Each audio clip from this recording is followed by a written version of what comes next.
Salut à tous, c'est Pang de la chaîne, bienvenue sur cette vidéo qui aujourd'hui va parler d'école de jugement et d'un élément qui peut être intéressant à prendre en compte dans nos sessions et ou dans notre quotidien par rapport à certaines problématiques comme on peut dire la timidité, certains malaises internes où on les définit un petit peu comme des éléments de notre personnalité. Je vous rappelle que là dans la cartographie que je vous propose concernant le jugement, je place le facteur du jugement entre le conscient et le subconscient et tout le principe du facteur de jugement est d'être plus ou moins présent, et quand il est très bas ou que le sas devient très bas, il laisse rentrer la communication entre le conscient et le subconscient et il nous met dans un état de transe.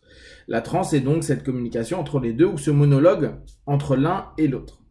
Le facteur de jugement nous permet donc à un moment donné, de juger, jauger les différents éléments. La plupart du temps, quand quelqu'un vient nous voir, il nous dit voilà, moi je suis timide, ou je suis quelqu'un qui suis, je sais pas, apeuré par, anxieux par, etc.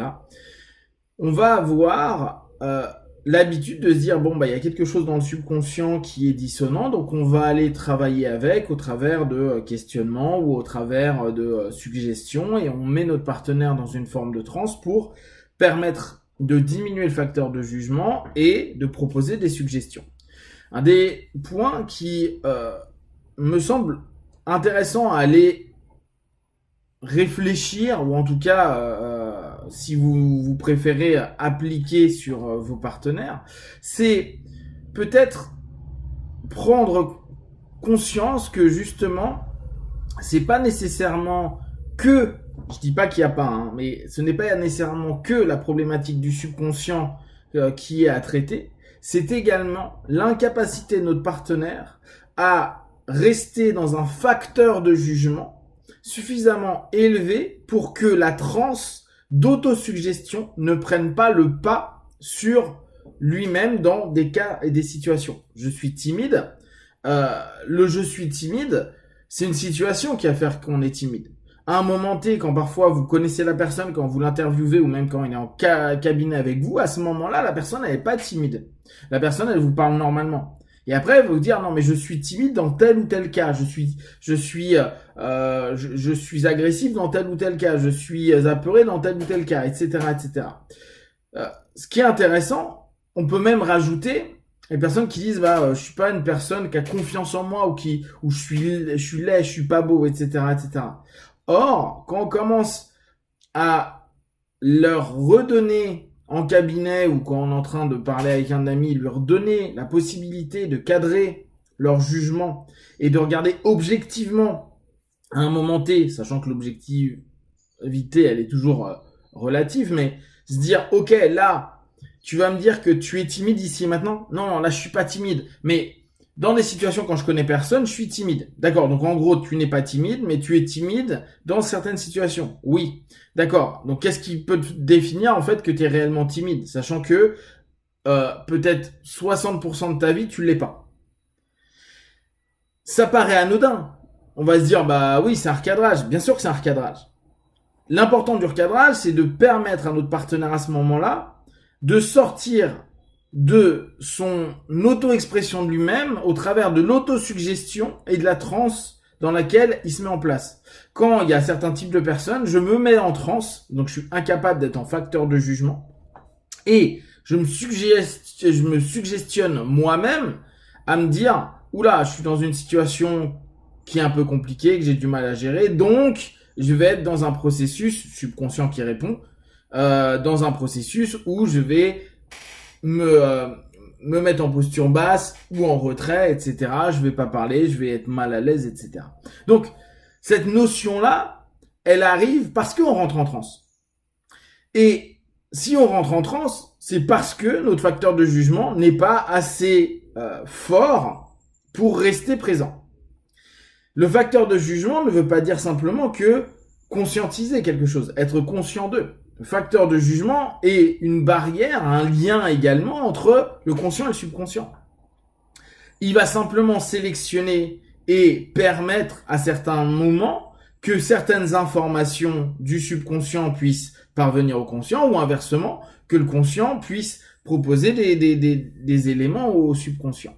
Donc, il a un rôle de filtre, il a un rôle de sas, et tout l'intérêt est de commencer à faire prendre conscience, on va pouvoir dire prendre jugement à notre partenaire de sa capacité à être jugeant de lui-même en l'occurrence, de son attitude, de son comportement, mais surtout en externe, d'être capable de juger qu'en réalité, ce qu'il est en train de faire là, c'est rentrer dans une phase d'auto-hypnose pour s'auto-suggérer qu'il n'est pas apte à telle ou telle chose.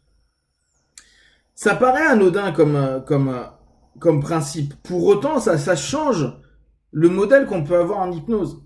En hypnose, on est très souvent sur le principe à dire, bon, bah, je vais diminuer le facteur de jugement, le facteur critique, je vais faire communiquer les deux et je vais trouver des suggestions et dans le dialogue qu'il va y avoir, des suggestions d'un côté que je vais écouter et des suggestions que je vais proposer de l'autre, et je vais avoir un feedback qui sera intéressant parce que je vais restructurer à un moment donné mon partenaire. Je vais restructurer le subconscient ou le pattern dissonant.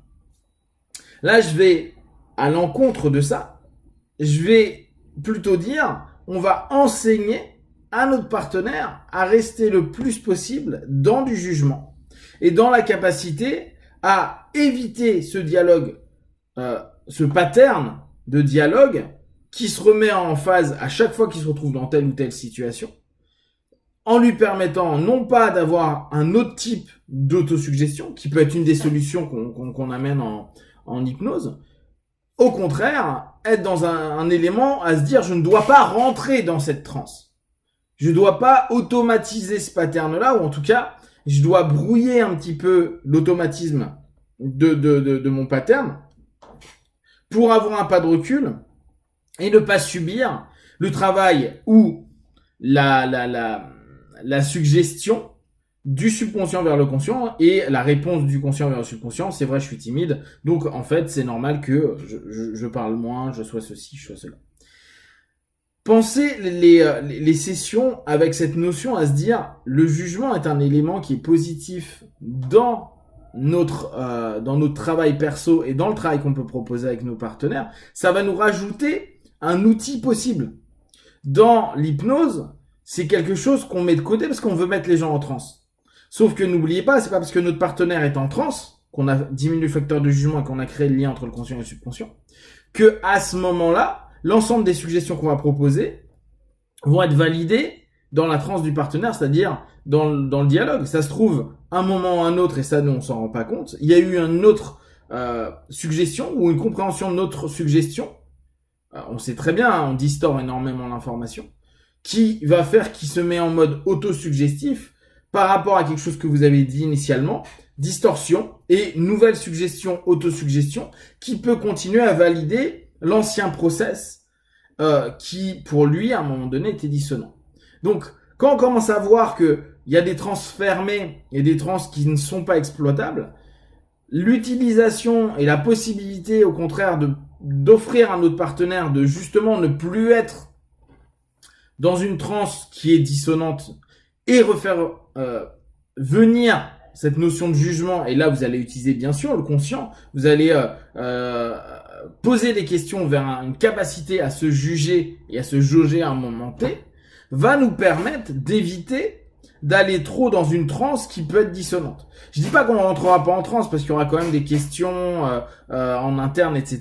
Mais ce qui m'intéresse, c'est que la jauge, le sas, à la place d'être continuellement là et avoir cette variable là, qu'on ait une variable qui ressemble plus à ça, et donc que on ancre un facteur de jugement. C'est assez peut-être étonnant dans le process. Néanmoins, vous allez constater que plus on arrive à avoir un jugement juste par rapport à certains de nos comportements ou même certains de nos modèles, nos patterns, plus il est facile dans ces situations-là de ne plus rentrer dans la transe et donc de ne plus vivre le comportement dissonant qui pourtant, on va dire, ouais, mais il est subconscient, il a été automatisé. Ouais, mais comme il est automatisé, ce qui signifie, c'est qu'il appuie sur un bouton pour nous mettre en transe. Et ben là, on évite, on recrée une barrière pour réussir à éviter que la transe prenne place, donc ce que j'appelle transe stable, et qu'à ce moment-là, on soit dans une transe instable avec possibilité de présence du jugement qui petit à petit va réorienter la situation et le modèle qu'on est en train de mettre en place. Si vous avez des questions et des remarques partagées sur Facebook, YouTube, j'y répondrai le plus rapidement possible. Et comme d'habitude, de tout ce que je propose, ne prenez que ce qui est bon juste pour vous. Testez, observez, analysez et concluez. Be one, ciao.